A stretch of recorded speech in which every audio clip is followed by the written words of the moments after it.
Dans l'exercice suivant, on va s'intéresser à calculer la dérivée de plusieurs fonctions en utilisant cette formule. Donc c'est la limite lorsque x tend vers a de f de x moins f de a divisé par x moins a. Donc la première fonction qu'on va considérer, c'est la fonction h de x qui est définie par 4 plus racine de x. Et on va chercher h' de 5. Donc si on applique directement la formule ici, on a la limite lorsque x tend vers a de 4 plus racine de x moins 4 plus racine du a. Donc le a ici, c'est déjà 5, donc je peux remplacer directement par 5. Donc la limite lorsque x tend vers 5 de 4 plus racine de x moins 4 plus racine de 5, le tout divisé par x moins 5. Donc là, on va simplifier l'opération. On aura la limite lorsque x tend vers 5 de 4 plus racine de x moins 4 moins racine de 5 divisé par x moins 5 toujours. Donc on voit que ici les deux 4 se simplifient. On se retrouve avec une limite qui est la limite lorsque x tend vers 5 de racine de x moins racine de 5 divisé par x moins 5. Donc on sait déjà comment évaluer les limites. On voit que cette forme-là, c'est une forme indéterminée. Donc on ne peut pas évaluer cette limite-là directement parce qu'on obtiendra 0 sur 0 lorsqu'on remplace 5. Donc on va utiliser une stratégie ici. On va réécrire cette expression-là. On aura la limite lorsque x tend vers 5. On voit ici que c'est un carré ici. Donc on peut réécrire l'expression comme étant la limite lorsque x tend vers 5 de racine de x moins racine de 5. Et au niveau de dénominateur, on aura, au lieu de x moins 5, on aura racine de x moins racine de 5 fois racine de x plus racine de 5. Donc, une fois que je fais ça, on voit que on peut simplifier cette expression-là avec cette expression ici. Et on se retrouve avec limite lorsque x tend vers 5 de 1 sur racine de x plus racine de 5. Donc à ce moment-là, j'ai cette expression-là. Je vais essayer d'appliquer la limite et voir ce que ça donne. Ça me donne 1 sur racine de 5 plus racine de 5, qui est encore égal à 1 sur 2 racine de 5. Donc on voit que la dérivée ici de la fonction h évaluée en 5 est égale à 1 sur 2 racine de 5.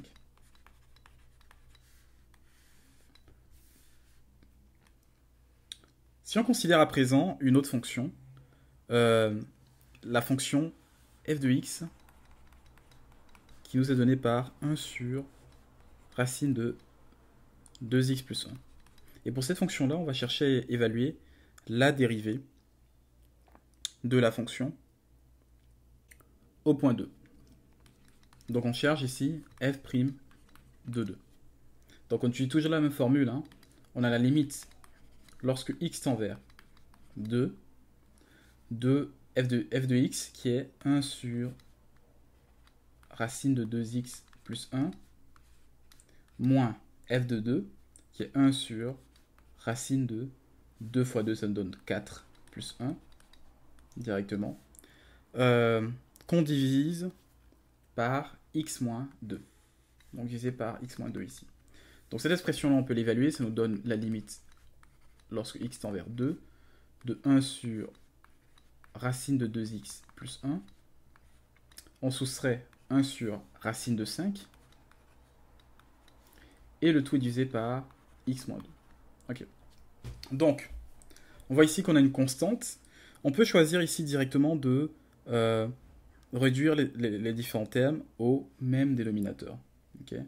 Donc, on aura ici au numérateur racine de 5.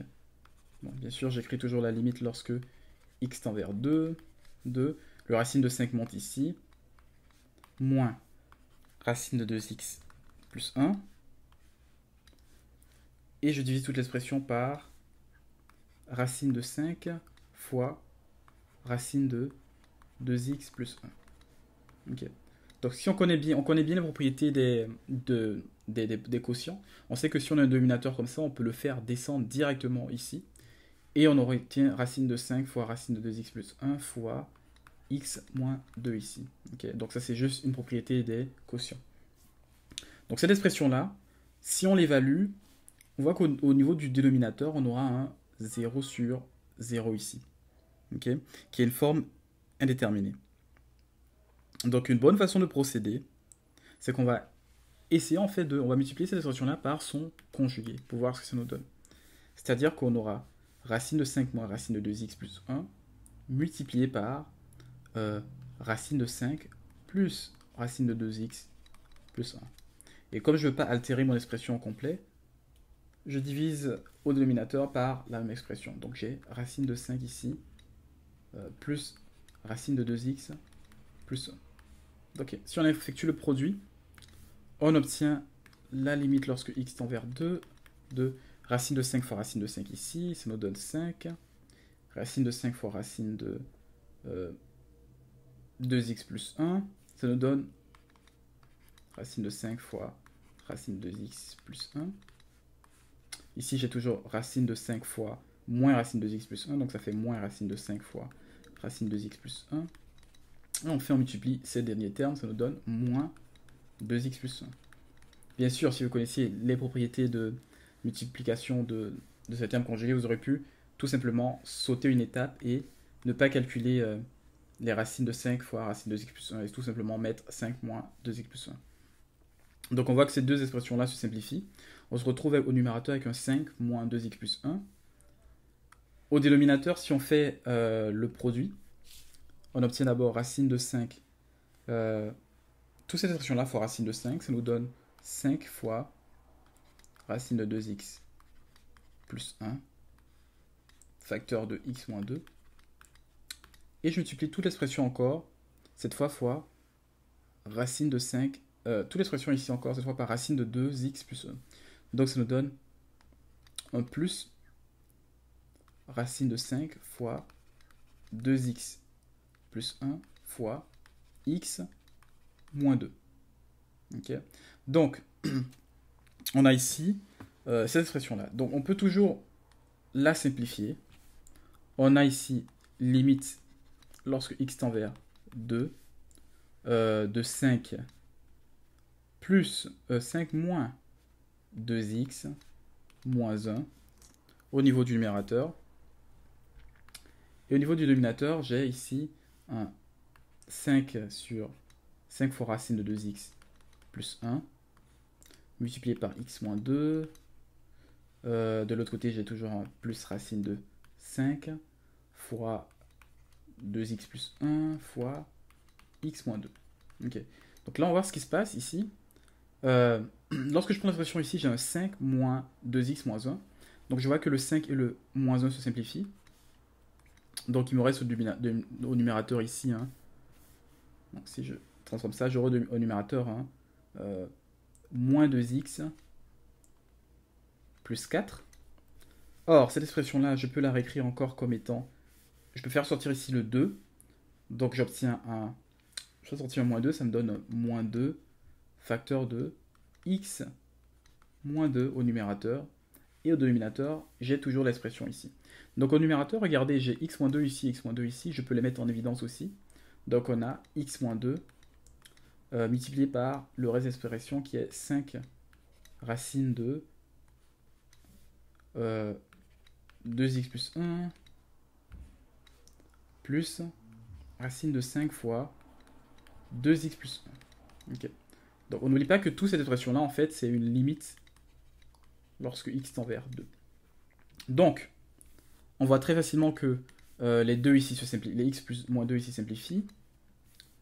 Donc on se retrouve avec la limite lorsque x tend vers 2 de moins 2 au numérateur divisé par 5 fois racine de 2x plus 1 plus racine de 5 fois 2x plus 1. Et ça, c'est une limite qu'on peut évaluer.